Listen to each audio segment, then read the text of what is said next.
문재인 전 대통령이 운영하는 평산 책방에서 직원이 무차별적으로 폭행을 당하는 사건이 발생했습니다.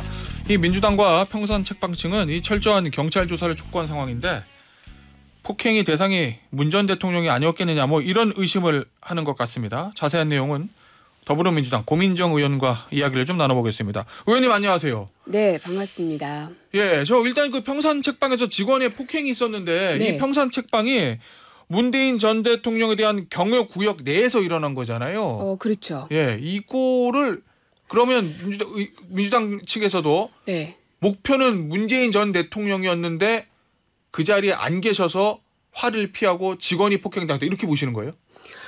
이제 조사를 좀 더 해봐야 알 수 예. 있겠죠. 근데 지금 정황상 그렇게 보여지는 것이고, 그게 그냥 욱하는 마음에 해서도 안 될 일인데 예. 거의 한 30분가량 여러 차례 폭행을 가했고 그래서 그 피해자는 지금 골절이 굉장히 여기저기 많이 됐다고 제가 들었습니다. 예. 그래서 이런 정도로까지 이 폭행이 심각해지는 거가 있을 수 있는 일인가. 특히나 그 경호구역 내에서 일어난 일이라 예. 또 일반 시민들도 굉장히 많이 오는 곳이라서 굉장히 좀 우려스럽습니다. 일단은 피의자가 왜 네. 그랬는지 목표는 네. 무엇이었는지는 아직 밝혀진 건 없습니다. 이제 의심들을 하고 있는 건데 네. 자 어제 이제 평산 책방 이사회에서 이런 얘기했어요. 전직 대통령과 가족에게 가하는 무도한 모욕 주기의 시기와 온전히 겹친다는 점에 우려를 표하지 않을 수 없다. 결국 지금 문재인 전 대통령에 대한 수사가 본격화되고 있는 거 이거하고 이 폭행 사건이 연관이 있다 이렇게 보는 것 같은데 이 시각에 대해서 어떻게 보세요? 그러니까 어느 날 갑자기 이런 일들이 일어나지는 않겠죠. 예. 그랬으면 그냥 묻지마 폭행이겠죠. 아하. 그냥 길 가던 사람을 아무나 아무 이유 없이. 근데 이제 이 가해자는 목적을 가지고 명확한 장소로 가서 한 거잖아요. 그럼 왜 그랬을까?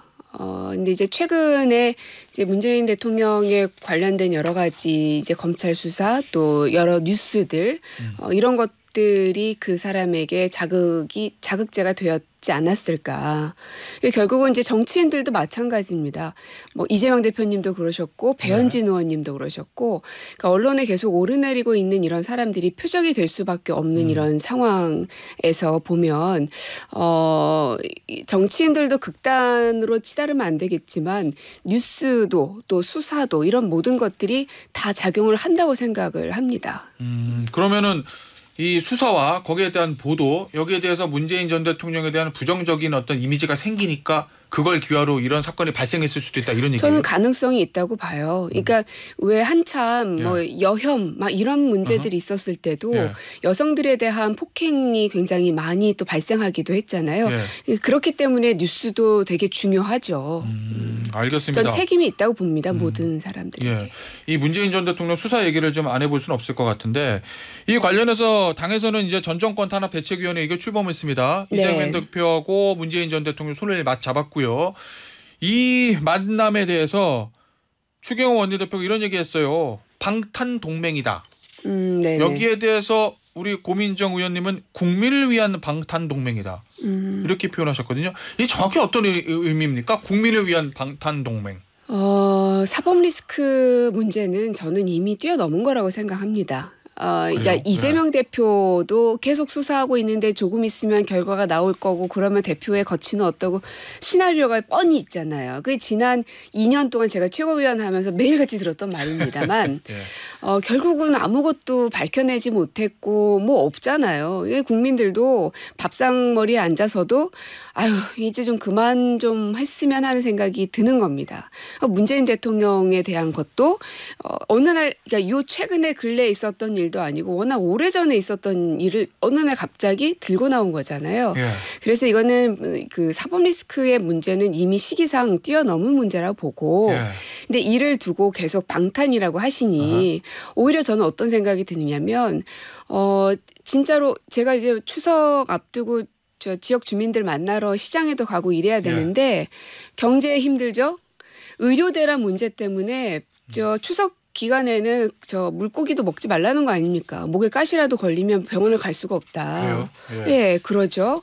그리고 이제 수험생들도 혼란에 지금 빠져 있는 상황이고 제가 교육이다 보니까 디지털 교과서 문제도 있어서 이것도 역사 교과서 문제도 있고 그래서 학부모들도 걱정이 많고 학생들도 걱정이 많고 그러니까 노동자도 그렇고요.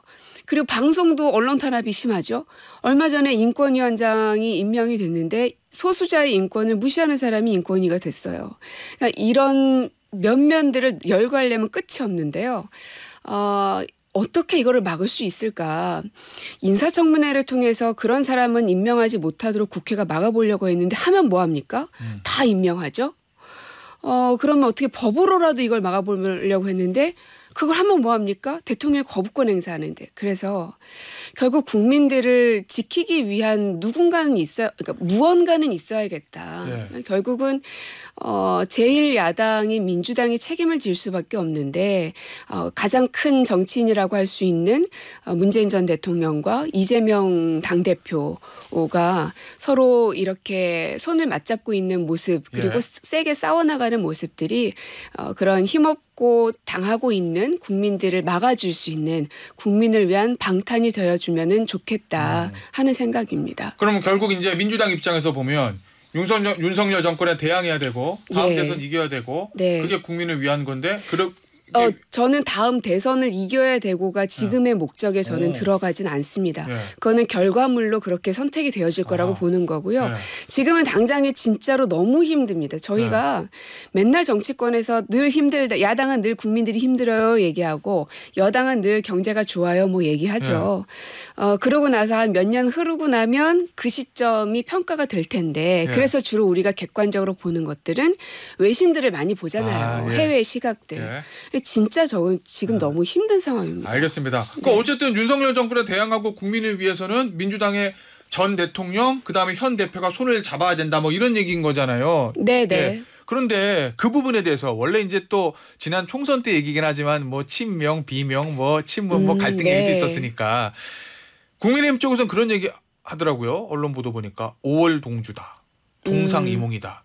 저 만나면서 저 손 맞잡으면 언제까지 가겠어. 뭐 이런 얘기 있던데 어떻게 보세요? 일시적인 거 아니냐 뭐 이 얘기인 것 같아요. 저는 오히려 동상이몽을 한동훈, 윤석열 두 분이라도 하시기라도 했으면 좋겠습니다. 그래요? 아니 저는요 정말 그 두 분은 동상을 갖고 있을 거라고 생각했어요.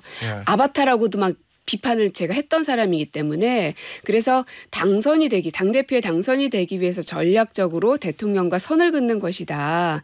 그리고 그다음에는 또 이제 야당 대표가 됐고 여당 내에서 야당이 돼야 다음 대통령 후보가 될 수 있기 때문에 뭔가 선명한 것을 또 보여줄 수도 있을 거다. 그래서 한동훈의 정치가 뭘까가 좀 걱정되기도 했었습니다. 야당 입장에서.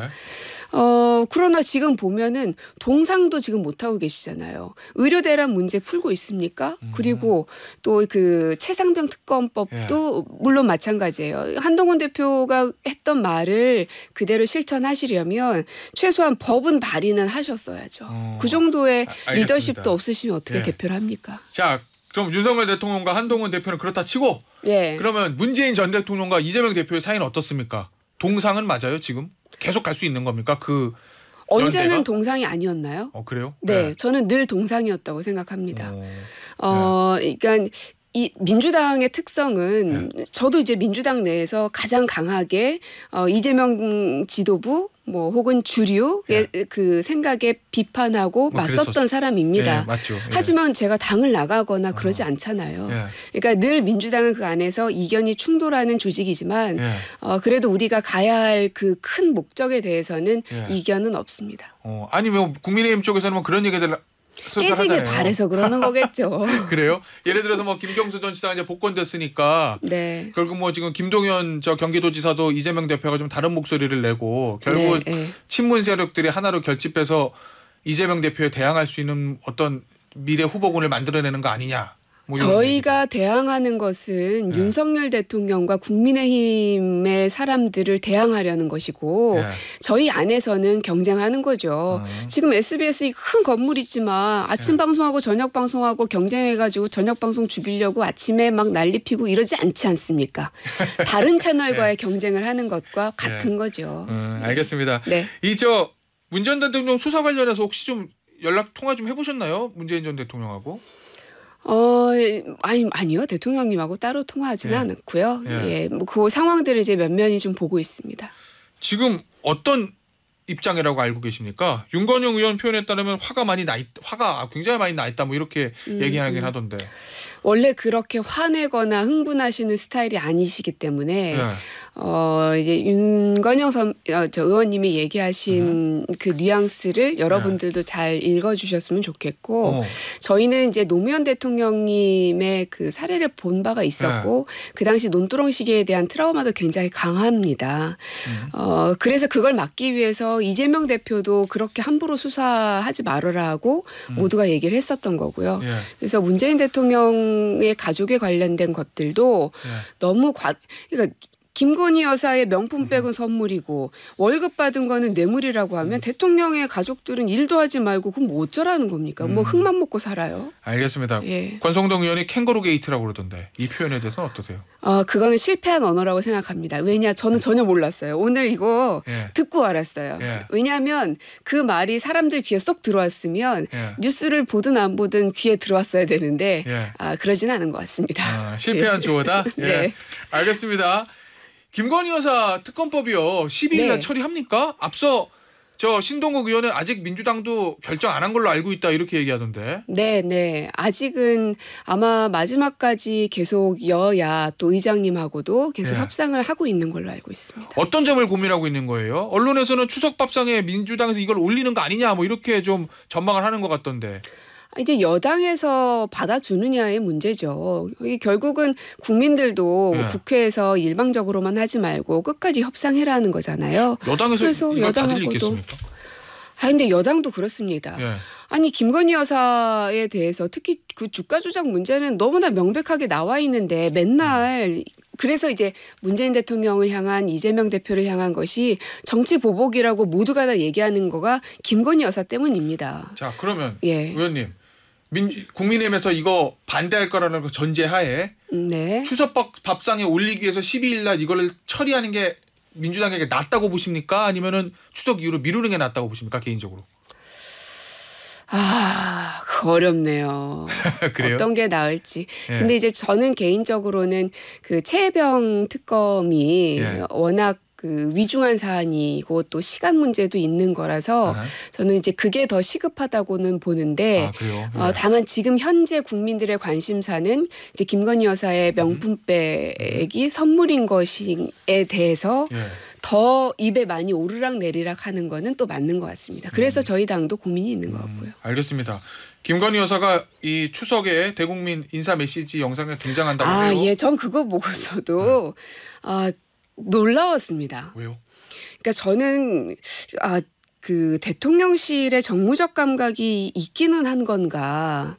지금 이 상황에서 김건희 여사님을 이런 식으로 또 뉴스에서 소비하게 만드는 건 그거는 그 내부에 소위 왜 요새 밀정이라는 단어가 막 유행인데 좀 그런 느낌이 들어요. 이거는 김건희 여사를 해하는 일이라고 생각을 하거든요. 그래요? 네, 그럼요. 왜죠? 그러니까 김건희 여사의 여러 의혹에 대해서 좀 해소가 됐다든지 그래서 야당이 너무 과도하게 지금 때리는 거야 라는 게 돌았을 때 돌아오시면은 괜찮은데 지금은 여전히 김건희 여사에 대해서 보수층에 있는 어르신들조차도 이제 좀 그만 나왔으면 좋겠다 하는 얘기가 너무 많이 돌고 있는 상황인데 뉴스에서 계속 김 여사님이 나오시는 겁니다. 이게 무슨 정무적 판단이에요. 제가 만약에 그 윤석열 대통령님 비서관이었으면 뜯어 말렸을 겁니다. 그래요? 그래서 이거는 윤석열 대통령과 김건희 여사를 해하기 위한 전략 아니야? 막 이런 생각까지 들어요. 근데 대통령실은 뭐 그렇게 보는 것 같더라고요. 총선 때는 이제 그렇게 이제 자명 아닌 자명을 했는데 어쨌든 저 명품백 사건이 지금 중앙지검에서 최종 만약에 무혐의 처분을 앞두고 있으니까 언제까지 자맹을 할 수 있냐 영부인이 활동해야지 뭐 이런 거 아니에요? 물론 언제까지 자맹을 할 수는 없죠. 예. 근데 지금 아직 마무리가 안 됐잖아요. 그리고 김건희 특검법이 아직도 따끈따끈하게 올라와 있는데 여사님을 등장시키는 이런 참모들이 어디 있습니까 세상에. 알겠습니다. 그럼 여사님 등장으로 저 예. 민주당의 이 김건희 여사 특검법 처리는 더 속도가 붙는 겁니까? 오히려 그렇죠.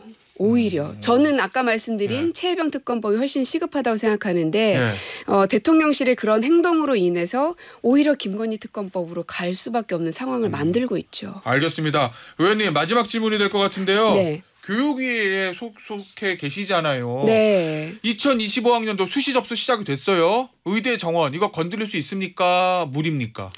25년도 거는 사실 쉽지 않을 것 같습니다. 이미 이제 수험생들이 닥치고 있기 때문에. 그러나 이제 26년도 거부터라도 대비를 해야 되는데 지금 보면 그 대학들에서 요구했었던 그러니까 학생을 이만큼 늘리려면 이만큼의 예산이 있어야 교수와 기자재들을 확충할 수 있습니다. 해서 제출한 게 있습니다. 제가 교육이라. 근데 그거에 반의 반 정도 수준만 국가가 예산을 확보한 겁니다. 그러면 앞으로 학생들 어떡합니까? 1학년, 2학년 때는 그런 실습 장비 없어도 수업할 수 있다? 그러면 그 학생들은 앞으로 계속 그렇게 하나요? 그러면 26학년도 학생들은 어떻게 만들 거냐. 지금 너무나 무책임하고 진짜 25학년도 6학년도 의대를 지원하는 학생들에게 너무나 안타까운 상황을 국가가 만들고 있는 겁니다. 알겠습니다. 네. 오늘 인터뷰 여기서 마무리하도록 하겠습니다. 더불어민주당 고민정 의원이었습니다. 의원님 감사합니다. 네, 고맙습니다.